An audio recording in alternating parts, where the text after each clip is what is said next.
자, 저희는 이제 이 대강절의 새벽을 맞이하면서 우리 감리교회에서 우리 각 교회들에게 준 말씀과 또 본문을 가지고 함께 새벽을 깨우고 있습니다. 아마 최소한 수십만 명의 사람들 가운데서 새벽을 깨우는 감리교회도들은 오늘 같은 말씀을 가지고 말씀을 나누게 될 것입니다. 자, 오늘 이 생명과 죽음의 길이라는 제목으로 말씀을 나누게 될 텐데요. 먼저 오늘 이 본문의 말씀을 기억하기 전에 8절의 말씀을 한 번쯤은 기억해야 될 필요가 있습니다. 여러분 8절을 보면 여호와 하나님이 동방의 에단에 동산을 창설하시고 그 지으신 사람을 거기 두시니라 이렇게 말해요. 자, 에덴 동산을 하나님이 지으셨고 그리고 사람들을 하나님이 거기 두셨다. 오늘 이 말씀을 하고 있는 겁니다. 자, 그러면 이제 9절의 말씀을 잠깐 보겠습니다. 9절의 말씀을 보면 이렇게 기록하고 있습니다. 여호와 하나님이 그 땅에서 보기 아름답고 먹기에 좋은 나무가 나게 하시니, 즉 여호와 하나님이 라는 이 표현입니다. 여호와 하나님이. 자, 오늘 이 본문에서 이 생명과 죽음의 길 한번 따라할까요? 생명과 죽음의 길. 네, 이 생명과 죽음의 길이라는 이 말씀 가운데서 첫 번째로 기억해야 되는 것은 뭐냐면 여호와 하나님이, 즉 주권을 하나님께 두어야 한다는 겁니다. 여러분, 우리 가운데 생명이 임하는 것도 또 생명을 따라 죽음의 길로 가는 것도 하나님의 주권 안에 있다라는 고백을 해야 됩니다. 여러분, 우리의 삶을 그러면 하나님께 드리지 못하는 이유가 무엇일까요? 단순하고 명료합니다. 주권이 하나님께 있으면 고백하지 못합니다. 오늘 이 9절의 주제는, 또 선악과의 주제는 아담과 하와가 아닙니다. 여러분, 뱀이 아닙니다.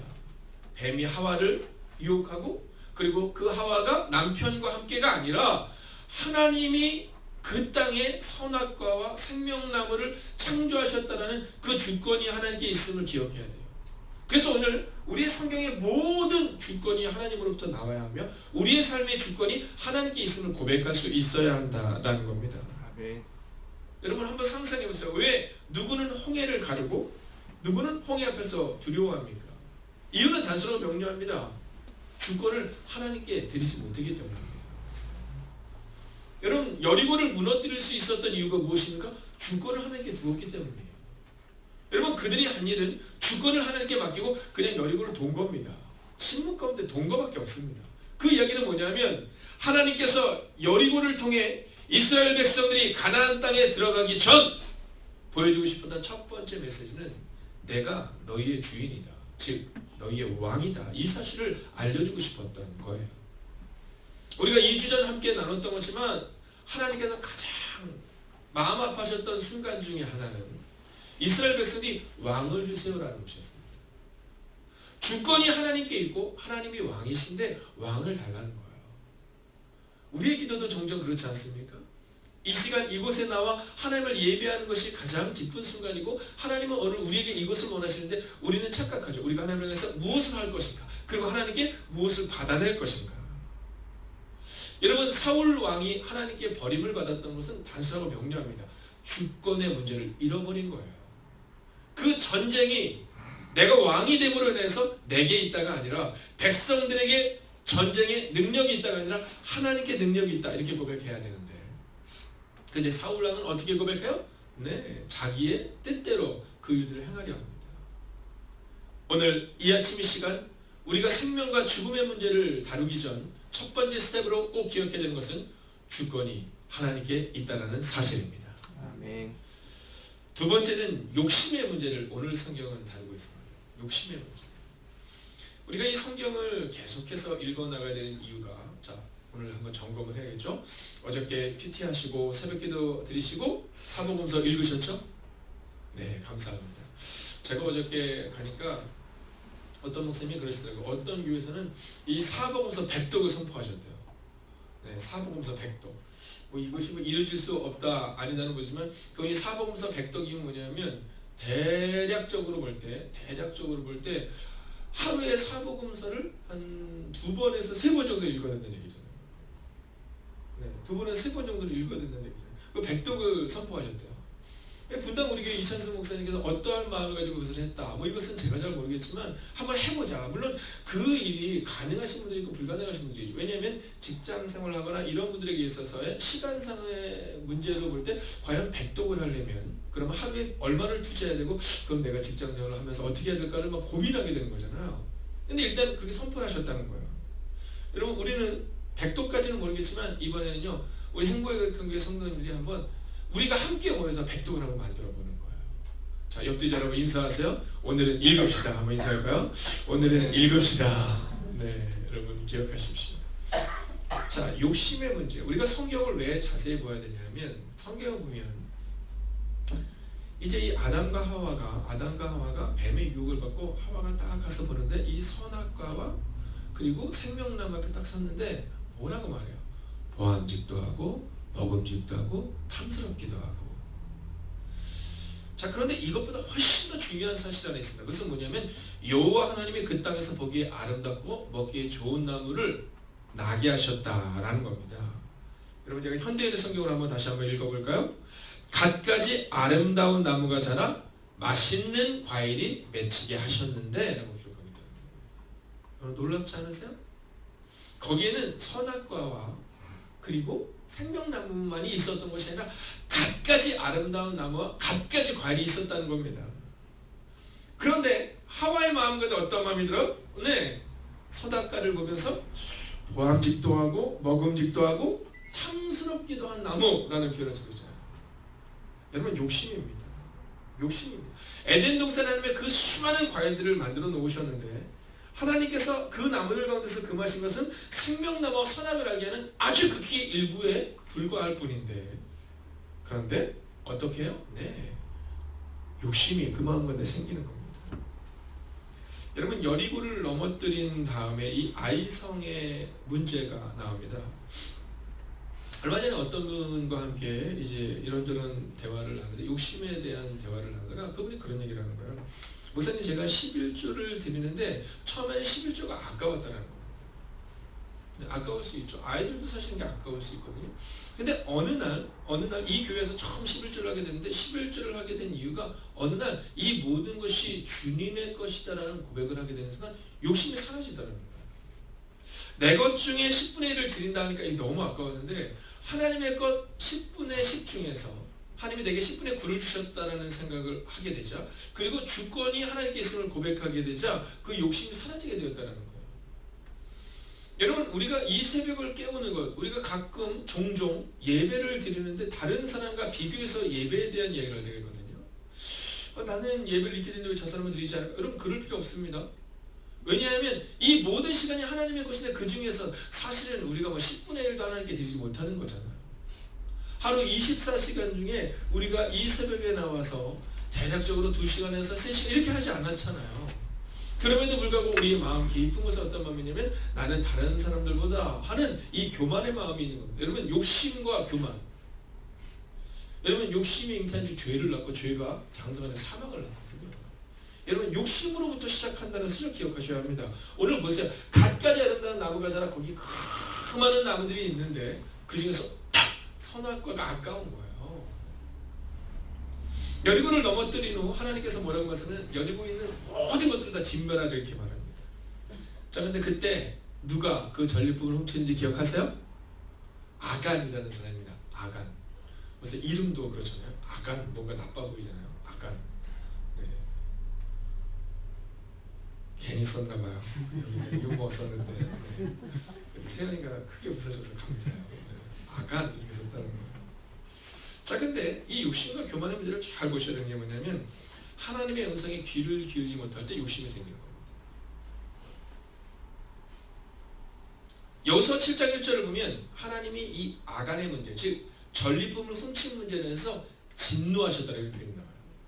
여러분 하나님이 마음이 상했더라가 아니라 대노하셨더라, 진노하셨더라는 표현이 나와요. 여러분 이 욕심의 문제 앞에서 하나님은 욕심의 문제로 보시는 것이 아니라 그 욕심으로 인하여 하나님을 떠나는 이스라엘 백성들을 보게 되는 겁니다. 여러분 그 욕심으로 인해서 하나님과의 관계가 단절되는 것을 보게 되는 거죠. 자, 자, 그리고 나서는 바로 어떤 말이 있냐면 1절에 보면 하나님이 진노하셨다라는 말씀이 나오는데 2절을 보면 여호수아가 정탐꾼을 보내는 장면이 나와요. 3절을 보면 와서 뭐라고 하냐면 여호수아가 이렇게 고백합니다. 수고롭게 하지 말라는 거예요. 온 이스라엘 백성들 갈 필요 없다라는 거예요. 몇 명만 보내요? 3,000명만 보내면 된다는 거예요. 여러분 성경을 보면 우리가 이사야서는 하나님을 쉬지 못하시게 하라 이런 표현이 나오거든요. 여러분 제가 한번 선포하겠습니다. 한번 크게 아멘해 주십시오. 여러분 오늘 우리의 기도의 자리와 우리가 하나님께 드리는 그 헌신이 하나님을 쉬지 못하시게 하실 줄로 믿습니다. 아멘. 여러분 우리가 이 새벽에 나와서 기도할 때 여러분 이 추운 겨울을 끄어서 이 자리에 나와 기도할 때 하나님이 막 어쩔 수 없는 거 있잖아요. 여러분 종종 우리 아이들이 이제 커가지고 엄마 아빠한테 이거 카네이션 달아준 거 기억하세요? 네, 첫 번째 카네이션 기억하세요? 첫 번째 카네이션 받고 어떠셨어요? 너무 좋은 거예요. 손주가 주면 너무 좋은 거예요. 네, 그 카네이션 솔직히 말하면 그 색종이 한 500원도 안 해요. 500원도 안 하는 거 그거 만들어 왔는데 그 받는 순간 우리 마음에 어떤 마음이 들어요? 막 이거 뭐 해줘야 되나 막. 네, 막 부모님들의 마음 가운데 너무 예뻐서 이 사연은 우리 가운데 하나님을 쉬지 못하시게 하라는 거예요. 여러분 축복은 하나님의 은혜입니다.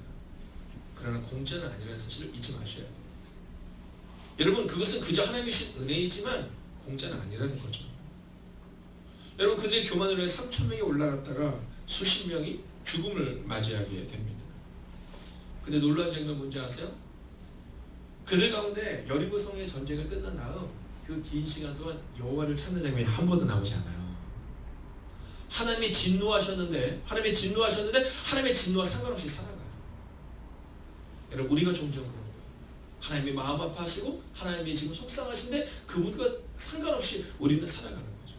여러분 그분이 우리가 사랑하지 못할 때 마음이 너무 아프신데 우리는 그냥 미워하는 거예요. 우리는 그저 다투는 거예요. 우리는 그저 하나님의 뜻대로 살아가지 못하는 거죠. 근데 그들이 그 실패를 맛본 다음 7절을 보면 그제서야 비로소 주 여호와여 이렇게 기록해요. 여러분 종종 우리의 삶 가운데 고난이 겹칠 때가 있습니다. 여러분 고난이 꼭 나쁜 것만 아니에요. 그 고난을 통해 우리가 주의 윤례를 배울 수 있다면 아이성의 실패를 통해 다시 한번 이스라엘 백성들이 주 여호와여 그렇게 부를 수 있다면 어쩌면 그것은 하나님의 은혜다라는 겁니다. 한 사람의 욕심 아간을 통해 이스라엘 백성들 가운데 문제가 들어왔다고 착각하지 마십시오.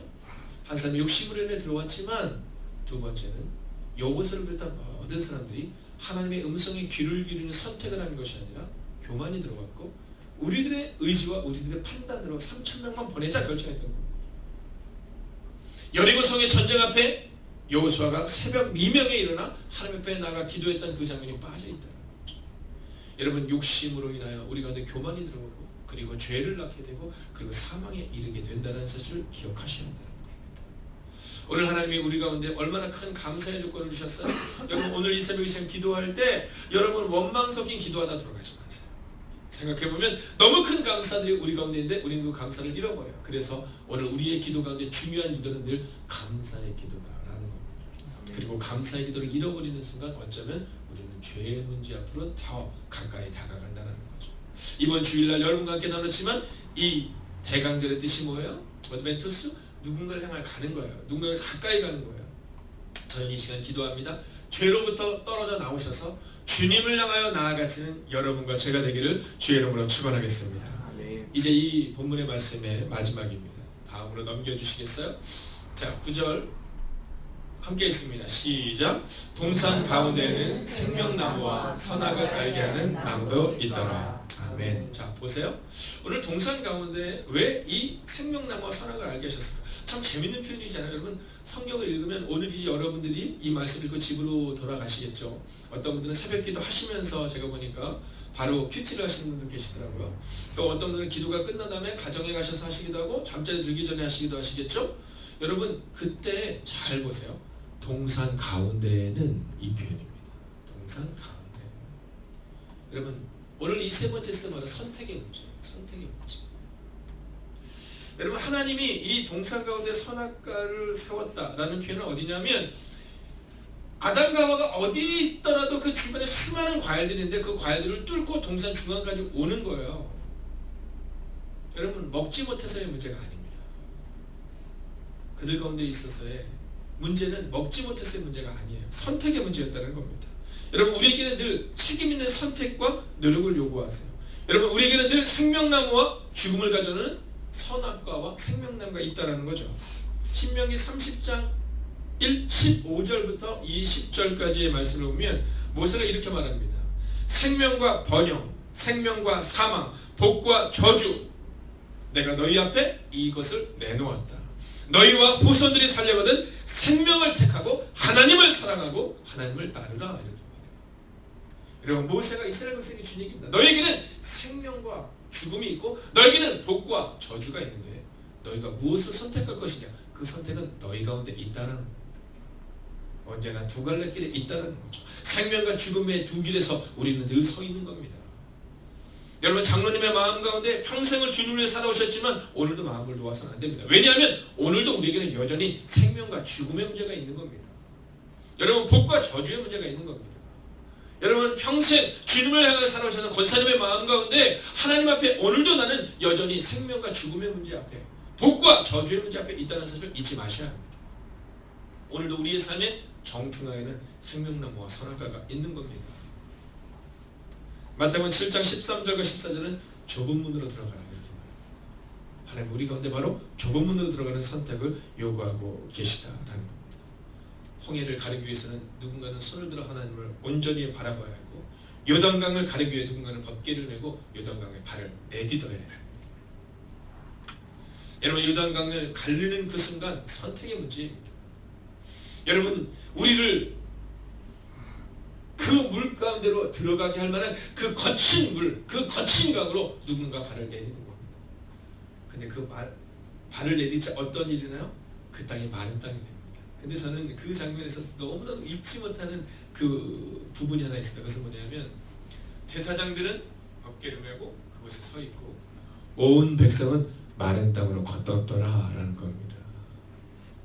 여러분, 제가 이 새벽을 깨우는 여러분들과 함께 이제 12월이 가기 전 함께 모임을 가지려고 하는 이유는 여러분들의 어깨를 좀 가볍게 하기 위해서입니다.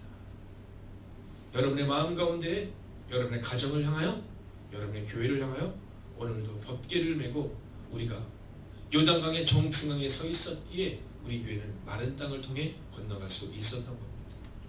오늘도 흩어져서 말씀을 듣는 사랑하는 지체들을 통해 오늘 하나님의 역사가 우리 가운데 나타날 수 있었다라는 겁니다.